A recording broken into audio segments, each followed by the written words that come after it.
Hello everyone. Thank you again for sending me emails with pictures attached of your work that you've been doing.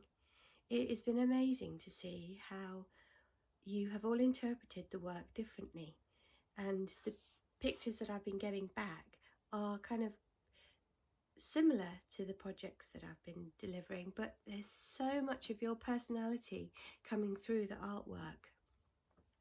That really is special. So thank you. And I really appreciate the time you're taking to email me. It's brilliant. This week, we're going to be looking at using our sketchbooks again. But again, if you haven't made a sketchbook, that is fine. You can still do this artwork without having a sketchbook. We're going to be looking at observational drawing. And we're going to be looking at how to draw with pen on paper. We're going to be looking at a book. We're going to be looking at this book, Where the Wild Things Are, by Maurice Sendak.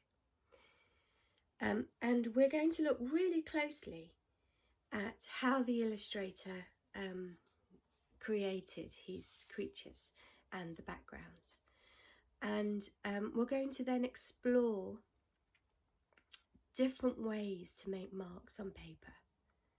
And then by the end of this session, you should be able to, or you should be ready to go on and draw something for yourself. A really important part of this is you just giving it a go, trying it out, pushing yourself, letting yourself explore things that you might not have already explored before. You guys are amazing at that. Give it a go, make mistakes, enjoy the mistakes that you make, and it's all part of it. You're going to need some pens, some broad felt tips and some fine tipped pens. Black is good, but any colour would work here. You can, of course, use a biro, which is exactly what I did, and it was perfect. A sketchbook, if you don't have a sketchbook, paper is perfect. You don't need to have a sketchbook to do this. And of course you're going to need your favourite cuddly toy. Choose something that's got a good bit of texture to it. So you're going to pause this video now and go off and collect all your materials together, and then come back, restart the video, and we're going to read the story.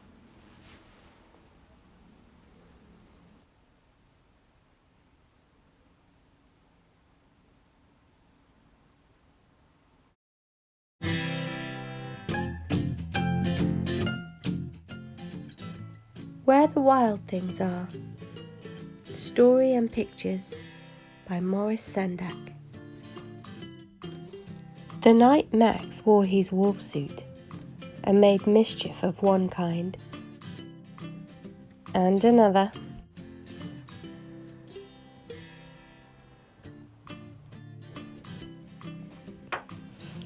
his mother called him "Wild Thing," and Max said, "I'll eat you up." So he was sent to bed without eating anything. That very night, in Max's room, a forest grew and grew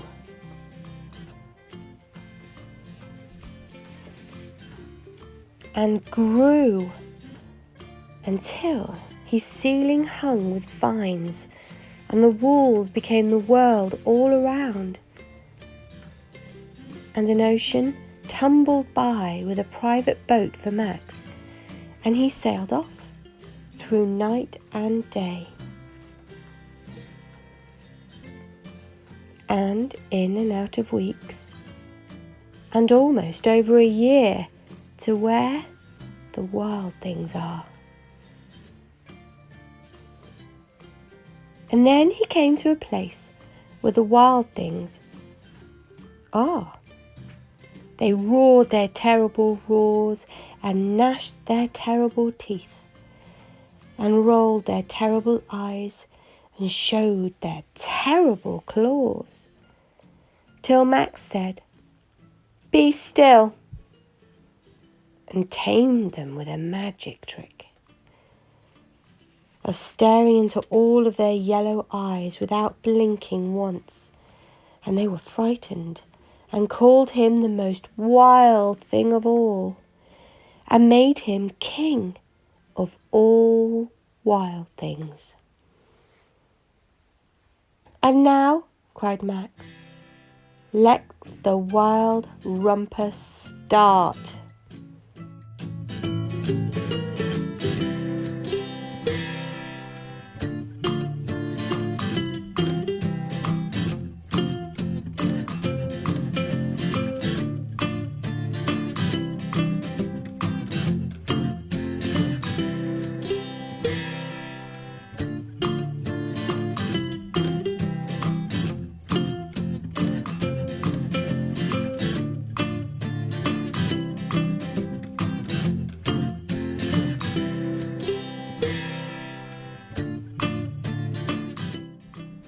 "Now stop," Max said, and sent the wild things off to bed without their supper. And Max, the king of all the wild things, was lonely and wanted to be where someone loved him best of all. Then all around, from far away across the world, he smelled good things to eat. So he gave up being king of where the wild things are. But the wild things cried, "Oh, please don't go. We'll eat you up. We love you so." And Max said no. The wild things roared their terrible roars and gnashed their terrible teeth and rolled their terrible eyes and showed their terrible claws. But Max stepped into his private boat and waved goodbye, and sailed back over a year, and in and out of weeks, and through a day, and into the night of his very own room, where he found his supper waiting for him. And it was still hot.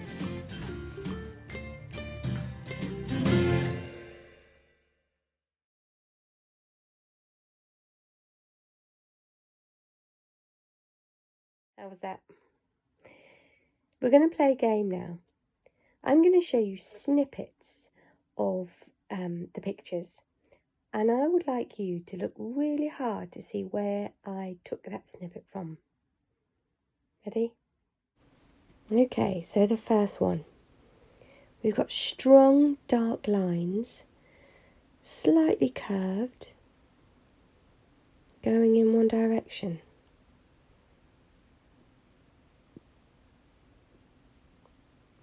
Where did that come from? Can you see it?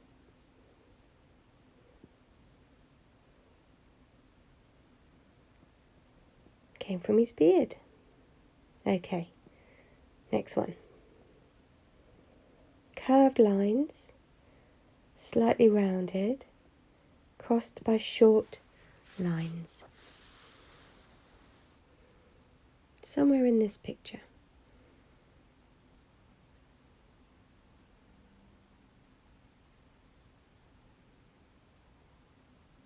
There you go. Right on his nose. Okay, this one. Thicker lines in wavy movements and a little bit of crossing with shorter lines. Where did that come from?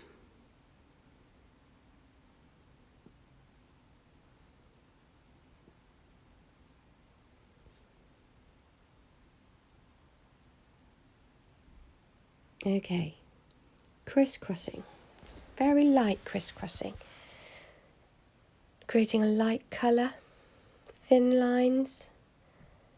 Where did that come from? Somewhere in this picture.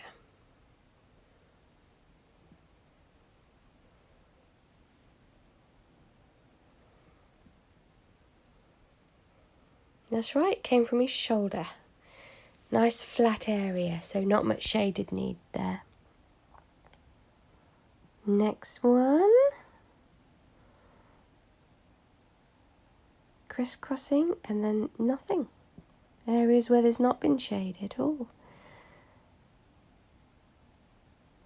I made that too easy, didn't I? Too easy. You can see it on his foot, can't you? But the reason I included it is because, there we go, on his foot. But the reason I included it is because it's a good example of how if you use shade, you can create shape and form.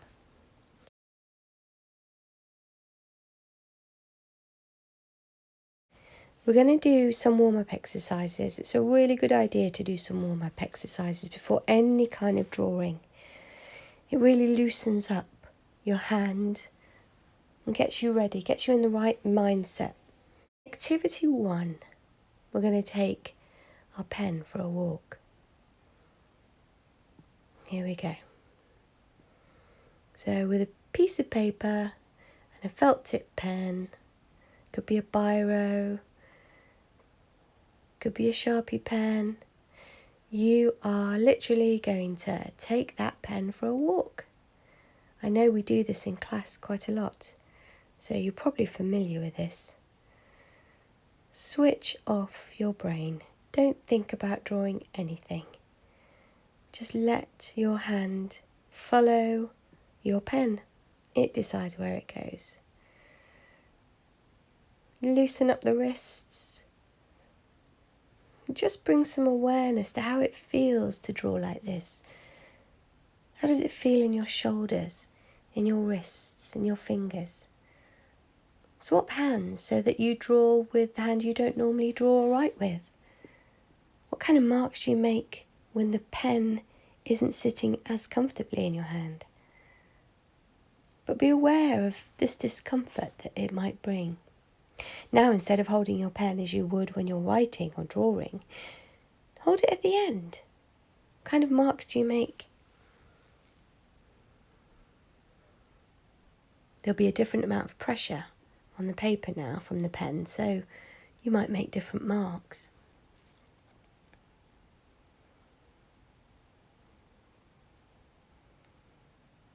Don't copy me.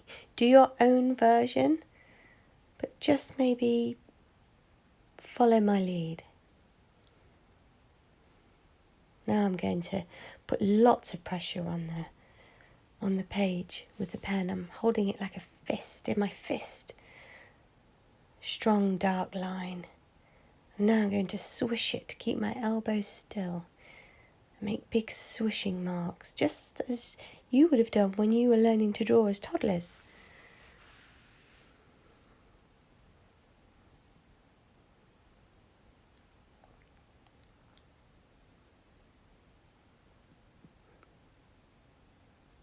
Okay, activity 2.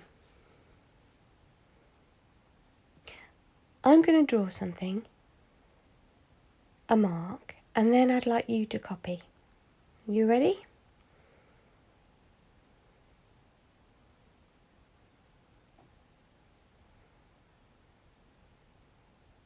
So quite short marks, slightly curved.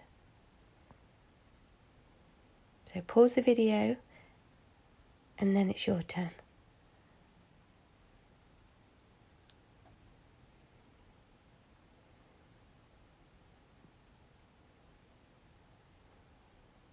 Next one.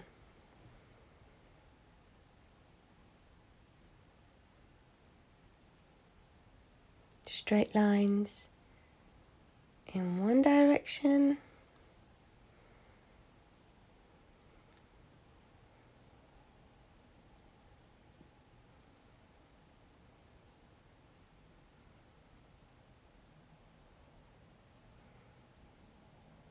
Now I'm going to cross them.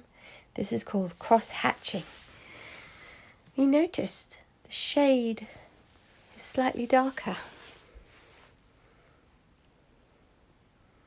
Now make some horizontal marks. Now it's getting even darker still.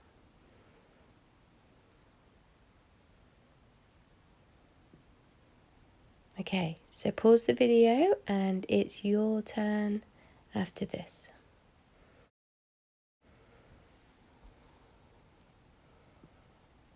Flick, flick, flick. Pause the video.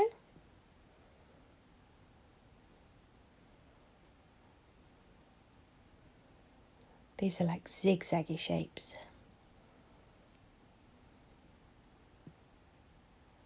Now slightly rotating. Okay, getting ready to have a go. And pause the video. Nice long curvy shapes here. Ooh, that feels nice to draw.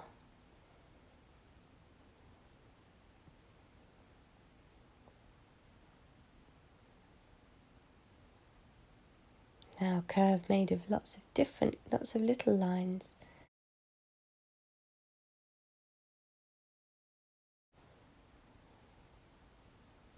Little dots.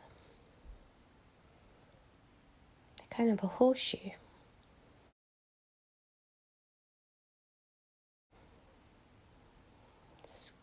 Squiggly circles.